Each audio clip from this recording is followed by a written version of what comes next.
নমস্কাৰ এই মুহূৰ্তত আমাৰ হাতত আহি পৰিছে কেইবাটাও বিগ ব্ৰেকিং নিউজ দিব লৈছো এই মুহূৰ্তৰ এটা বিগ ব্ৰেকিং নিউজ 10 ছেপ্টেম্বৰত প্ৰতিবাদত কঁপি উঠিব শিৱসাগৰ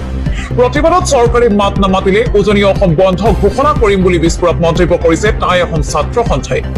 আমাৰ মানুহখিনি আমি মৰিবলৈ দিব নোৱাৰো আমাৰ মানুহখিনিৰ আমি কঁকাল ভাঙিব দিব নোৱাৰো উঠি অহা নৱপ্ৰজন্মৰ ভৱিষ্যত আমি ধ্বংস কৰিব নোৱাৰো বুলি হুংকাৰ প্ৰদান কৰিছে জীৱন মাটি সম্পত্তিৰ নিৰাপত্তা চৰকাৰে আমাক দিবই লাগিব চৰকাৰে কোনো কাৰণতে পিছ হুহুকি যাব নোৱাৰিব কাৰণ চৰকাৰ আমি বনাইছো এয়া টাই অসম ছাত্ৰ সন্থাৰ বিস্ফোৰক মন্তব্য শিৱসাগৰ চৰাইদেউক 10,000 কোটি টকা দিবই লাগিব ৰাইজৰ পক্ষত থাকি কাম নকৰিলে পৰিস্থিতি অধিক ভয়ংকৰ হ'ব বন্যাত্মক উপযুক্ত ক্ষতিপূৰণ আদায়ৰ দাবীত বিক্ষোভ কাৰ্যসূচী আজি ৰূপায়ণ কৰিছে সদৌ টাই অসম ছাত্ৰ সন্থাৰ শিৱসাগৰ জিলা সমিতিৰ উদ্যোগত বিক্ষোভ কাৰ্যসূচী ৰূপায়ণ কৰা হৈছে দিব লৈছো এই মুহূৰ্তৰ আন এটা বিগ ব্ৰেকিং নিউজ মুখ্যমন্ত্ৰী হিমন্ত বিশ্ব শৰ্মাৰ নিজৰ মানুহৰ বিৰুদ্ধে ব্যৱস্থা ল'বনে আৰক্ষীয়ে বিধায়ক ময়ূৰ বৰগোহাঁইৰ বিৰুদ্ধে দাখিল কেইবাখনো এজাহাৰ কিন্তু ময়ূৰ বৰগোহাঁই হৈছে মুখ্যমন্ত্ৰীৰ মানুহ হিংসাৰ নীতিত বিশ্বাসী বিধায়কৰ এতিয়া শাস্তি হ'ব কি অহিংসাৰ নীতিত অবিশ্বাসী বিধায়ক ময়ূৰ বৰগোহাঁইৰ বিৰুদ্ধে দাখিল হৈছে কেইবাখনো এজাহাৰ শিৱসাগৰৰ বিধায়ক অখিল গগৈক ভাবুকি প্ৰদান কৰি নাজিৰাৰ বিজেপি বিধায়কগৰাকীয়ে মুকলিকৈ কৈছিল মই অহিংসাৰ নীতিতকৈ হিংসাৰ নীতিতহে বিশ্বাসী এগৰাকী সতীৰ্থৰ বিধায়ক এইদৰে ভাবুকি প্ৰদান কৰা ময়ূৰ বৰগোহাঁইৰ বিৰুদ্ধে ইতিমধ্যে বিভিন্ন থানাত দাখিল হৈছে কেইবাখনো এজাহাৰ অৱশ্যে ময়ূৰ বৰগোহাঁইৰ এনেধৰণৰ কাৰ্যকলাপৰ বাবে এজাহাৰ দাখিলৰ ঘটনা এয়াই প্ৰথম নহয় ইয়াৰ আগতো বহুবাৰ ময়ূৰ বৰগোহাঁইৰ বিৰুদ্ধে এজাহাৰ দাখিল হৈছে যদিও আৰক্ষীয়ে ল'ব পৰা নাই কোনো ব্যৱস্থা গতিকে এতিয়া সৰ্বসাধাৰণ ৰাইজে প্ৰশ্ন উত্থাপন কৰিছে শিৱসাগৰৰ সমষ্টিৰ বিধায়ক অখিল গগৈক মুকলি ভাবুকি দিয়া ময়ূৰ বৰগোহাঁইৰ বিৰুদ্ধে অসম আৰক্ষীয়ে কিবা ব্যৱস্থা ল'বনে নে হিমন্ত বিশ্ব শৰ্মাৰ নিজৰ মানুহ বুলি আকৌ হাৰি যাব ময়ূৰ বৰগোহাঁই দিব লৈছো এই মুহূৰ্তৰ আন এটা বিগ ব্ৰেকিং নিউজ গুৱাহাটীৰ হোমষ্টেত ৰাজ্যক পোৱা ভয়ংকৰ ঘটনা সংঘটিত হৈছে অষ্টম শ্ৰেণীৰ ছাত্ৰীক অপহৰণ কৰি আনি গুৱাহাটীৰ হোমষ্টেত ভয়াৱহ কাণ্ড সংঘটিত কৰিছে 4 নৰবিঘাচে অষ্টম শ্ৰেণীৰ ছাত্ৰীৰ সৈতে হোমষ্টেত কৰিলে দলবদ্ধ ধৰ্ষণ সম্পদ পৰমেশ্বৰ নাথৰ নেতৃত্বত মহানগৰীৰ হাউকুচিত ভয়ংকৰ জঘন্য কাণ্ড হীৰকজ্যোতি দাস বিশাল বৰুৱা আৰু লক্ষ্যধৰ নাথৰ কাণ্ডত লজ্জানত হল মানৱ সমাজ শিঙিমাৰীৰ পৰা ফুচুলাই আনি ৰংমন গ্ৰেণ্ড নামৰ হোমষ্টেত এই ৰাজ্যক পোৱা ভয়ংকৰ ঘটনা দেওবাৰৰ দুপৰীয়াৰ পৰাই নিৰুদ্দেশ হৈ আছিল ছাত্ৰীগৰাকী নিশা দলবদ্ধ ধৰ্ষণ কৰি গুৱাহাটীৰ শুক্লেশ্বৰ ঘাটত পেলাই থৈ যায় নাবালিকাগৰাকীক বিশাল বৰুৱা আৰু লক্ষ্যধৰ নাথ আছিল হোমষ্টেটোৰ কৰ্মচাৰী এই ভয়ংকৰ জঘন্য কাণ্ডৰ পিছতে 4 লম্পট বাসন্তক গ্ৰেপ্তাৰ কৰিছে দদৰা আৰক্ষীয়ে দিব লৈছো এই মুহূৰ্তৰ আন এটা বিগ ব্ৰেকিং নিউজ শ্বিলঙৰ পৰা অসমলৈ উভতি আহিছে শ শ অসমৰ লোক শ্বিলঙলৈ ফুৰিব যোৱা তথা মেঘালয়ৰ বিভিন্ন স্থানত ফুৰিবলৈ যোৱা অসমৰ শ শ লোক উভতি আহিছে অসমলৈ ভয়ংকৰ ঘটনা সংঘটিত হোৱা দিনৰে পৰা আবদ্ধ হৈ আছিল মেঘালয়ত অৱশেষত আৰক্ষীৰ সহযোগত অসমলৈ উভতিল কেইবাটাও পৰিয়াল মেঘালয়ত আবদ্ধ হৈ আছিল নগাঁৱৰ ৰূপৈঘাটৰ বহু যুৱক যুৱতী তথা অসমৰ বিভিন্ন প্ৰান্তৰ বহু পৰিয়াল নিৰাপত্তাৰ আশংকাত বহু লোক আবদ্ধ হৈ থাকিবলগীয়া হৈছিল কিন্তু অৱশেষত মেঘালয় আৰক্ষী আৰু অসম আৰক্ষীৰ সহযোগত অসমলৈ উভতি আহিল লোকসকল আৰু অসমত উপস্থিত হৈ ভয়ংকৰ অভিজ্ঞতা বৰ্ণনা কৰিলে লোকসকলে দিব লৈছো এই মুহূৰ্তৰ আন এটা বিগ ব্ৰেকিং নিউজ 3 দিনীয়াকৈ পালন কৰা হ'ব ঈশ্বৰ পুত্ৰ জুবিন গাৰ্গৰ প্ৰথমটো মৃত্যু বাৰ্ষিকী আহি আছে অসমীয়াৰ বাবে সেই অভিশপ্ত 19 ছেপ্টেম্বৰৰ দিনটো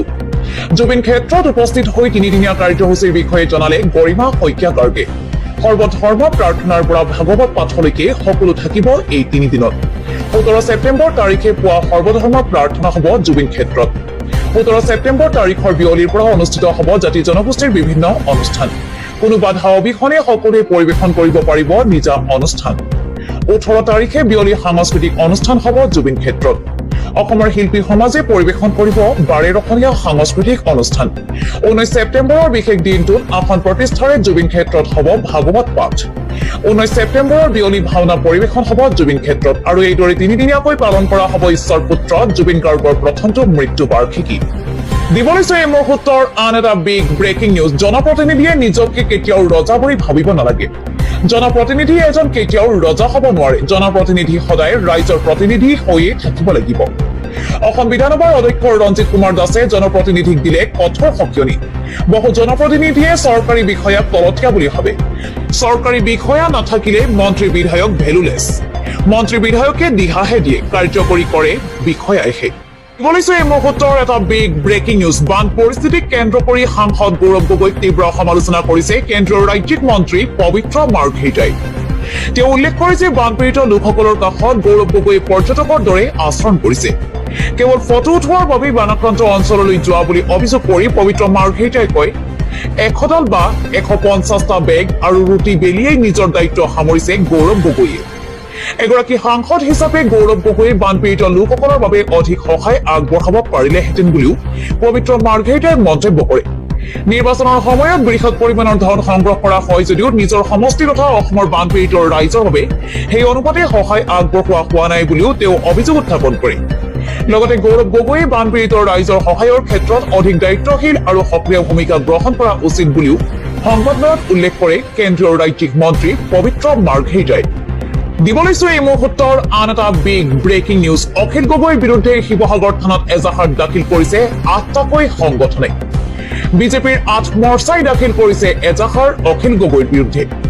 বিজেপিৰ কাৰ্যকৰ্তাক অখিল গগৈয়ে দালাল বুলি আখ্যা দিয়াৰ পিছতেই অখিল গগৈৰ বিৰুদ্ধে তীব্ৰ প্ৰতিবাদ সাব্যস্ত কৰিছে শিৱসাগৰ জিলা বিজেপিৰ যুৱ মৰ্চা চাহ মৰ্চা মহিলা মৰ্চা সংখ্যালঘু মৰ্চা অনুসূচিত জাতি মৰ্চা